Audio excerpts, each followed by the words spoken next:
craziest bastards I've ever met in my life. I love everyone. What's going on, you crazy bastards? You're back here with Rob Kimball from sonsofwrestling.com for a TNA Impact Wrestling review. And let me tell you what, guys, this is the last new edition of TNA Impact Wrestling on Spike TV. Yes, we will be finishing up the year with the best ofs of TNA, but nothing new until the new year. And the new year, TNA will continue on the network Destination America. So find that on your cable or your dish or whatever the hell it is, and set the damn programming when it's available. Put that on DVR or whatever the hell you gotta do to continue to follow on the new chapter of TNA Impact Wrestling. Cannot wait for a fresh new start, a network that might promote them, that might advertise them. That is good news. TNA can finally grow if the company will do so. Just simple as that. We all know Spike TV really didn't advertise worth a shit for TNA. So, hopefully growth, and a lot of people are very, very excited about this, and I am one of them people. So, to move on to the start of the show, Bobby Roode comes out and he wants a fight tonight. Lashley, you motherfucker, get down here. That's what he wants. Lashley's music hits. He comes on down and the fight starts. And anyway, security separates us. Let them go, guys. Killer intro, though. Should have been 5 minutes longer. Should have been just the goddamn fight itself and allowed it to happen. But, you know, that's the way things go to build up toward your main event or whatever the hell you got going. And that's just structure of the show. Then we move on to the Knockouts Championship match. It's a three-way. Havoc, the champion, versus Gail Kim versus Taryn Terrell. Now, anyone can pick up this belt, no matter if the champ is pinned or not. And we move on to Havoc just destroying them. Gail Kim and Taryn Terrell's working well together, trying to take down Havoc first. But Havoc is way too much for even both of them. And I tell you, get this crossbody from Taryn Terrell outside of the ring. Havoc catches her. Gail Kim follows behind with another crossbody while she's holding Taryn Terrell. And it looked like Taryn Terrell cracked her fucking head on the concrete. She bounces back just to get her head goddamn slammed down onto the guardrail from Havoc. And then Havoc then body slam, or just this monster slam outside of the ring to Gail Kim, hitting hard on that thin mat. Just sounded painful. So, pretty crazy shit there. We even have this one spot where Taryn Terrell's going for the superplex to Gail Kim, but Havoc comes underneath, powerbomb superplex. They all eat this, and well, then finally we get on the same page, and Gail Kim hits Eat Defeat. Then Taryn Terrell hits the Taryn KO to Havoc, taking her down. Taryn Terrell goes for the pin. Gail Kim yanks her off, goes for the fucking pin, but Taryn reverses this.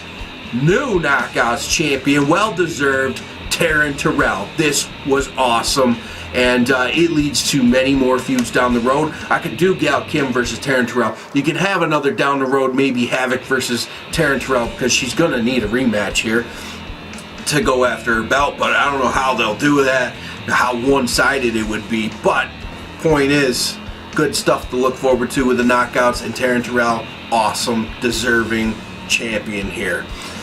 Then we have Kenny King versus Melendez, the Sarge. And anyway, Melendez is running this match here, doing some pretty damn cool shit, raising that prosthetic leg and taking Kenny King down as he's going for, he's got him up on his shoulders. Looks like he will be going for the victory here. MVP jumps in, nails him with a chair, DQ, and it looks like it's more of a way to save Kenny King from losing. But MVP is on a different page tonight. If you guys all seen, it was pretty crazy. So that was that. Kenny King, or Mr. Anderson comes in for the save, and that was the end of that. Then we move on to EC3 and Tyrus. EC3 calls down Spud, and he's giving him a chance. He tells Tyrus stay outside of the ring no matter what.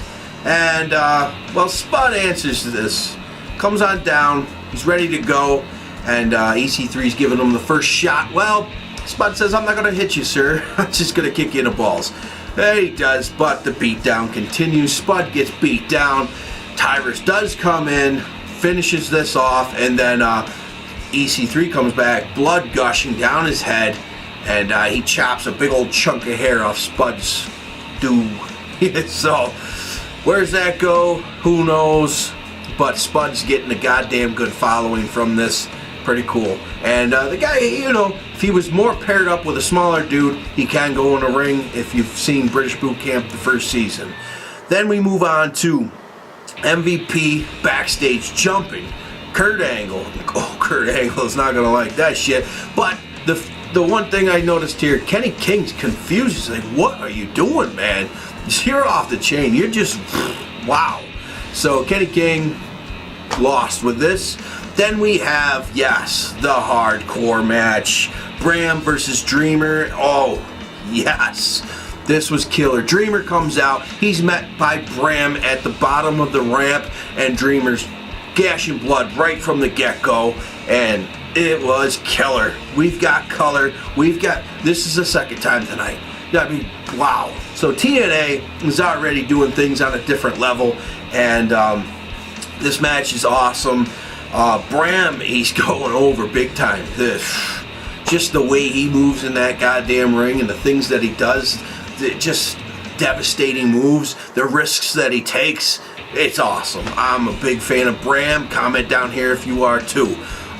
Anyway, this moves on to Magnus coming out because Tommy Dreamer started to take advantage after he did this garbage can drop kick to Bram's head while he was hung up in the turnbuckles. And Magnus comes out, he goes for the help, but did you notice when Bram got out of there, blood gashed all over. We've got another Crimson Mask, and then Al Snow comes out, takes care of Magnus, so we have the Dreamer versus Bram straight up. I wish we never had that at all, Magnus or Al Snow, but Al Snow, did you guys recognize that motherfucker's jacked? Damn, I don't know what he's been eating, but it's working. So anyway, when then Dreamer takes that cheese grater and just digs into that that wound on the forehead of Bram, but Bram perseveres here, slams Dreamer into the barbed wire chair in the corner turnbuckles, and he gets snagged up in it, gashing him up a little more, and followed by a DDT, and Bram picks up the victory here. Hell yes. That's awesome shit. Way behind Bram, dude. This guy is moving into 2015 as a big name for TNA. Fuck yes. Awesome shit. Then, another awesome goddamn match. This is just a goddamn good night. I'm telling you what. This was a good goddamn night of wrestling. X Division Championship match because Samoa Joe had to, well, he didn't have to, but he did. He set up the title and, said that he's going to be out for a while, won't be cleared, so he relinquished the title. And we have DJZ versus Manic versus Loki versus Tigre Uno. And wow, talk about awesome Warriors Way. Fucking Loki drops the Warriors Way to all three dudes. And that was a sick ass spot. And just match all together. But then in the end here, which sort of sucked the other two guys were out. But anyway, a monster, I guess he calls it the Avalanche Key Crusher or whatever the fuck, off the top ropes to Tigre Uno, Low Key, new X Division champion. Awesome, and I was hoping so, because Low Key, he's just a goddamn beast in the ring. Awesome shit. Then we finish off TNA Impact with Kurt Angle coming to the ring. He is upset. He is pissed off. He was attacked backstage by MVP. And when he starts talking about, like, maybe he's going to call, the board of directors and get MVP fired. MVP comes on down and he says, boo-hoo, this and that. And, Kurt Angle says, I wasn't going to call them for that. But I'm going to start off the new year the right way and blast MVP. Going after him, just slugging him. And, well, Kenny King comes down, tries to, save him. But then we have Miss Anderson down, and then we have Bobby Lashley down, and then we have Bobby Roode down. And we finish it up with Roode and Lashley going at it. Hell yeah. And that's how we cut out. That's the end of Impact. All the new tapings until 2015. So we have another 6 weeks before anything fresh. This sort of sucks. But we have a lot of best ofs to, catch up on all the old. But 6 weeks without anything new is going to be rough. So anyway, guys, I enjoyed Impact tonight. It was awesome. Comment down here, hit the thumbs up, support TNA, support pro wrestling. Find out if you have Destination America, the network on your cable provider, and make sure you tune in. They've already got 3 dates booked in Manhattan in January. Then we have the UK tour, so there's plenty of TNA coming. And yes, and if you guys haven't heard, Alberto Del Rio will be joining TNA in 2015. So another big star joining the roster, and looks like to be a bright, awesome roster these days. So we'll see what happens coming up.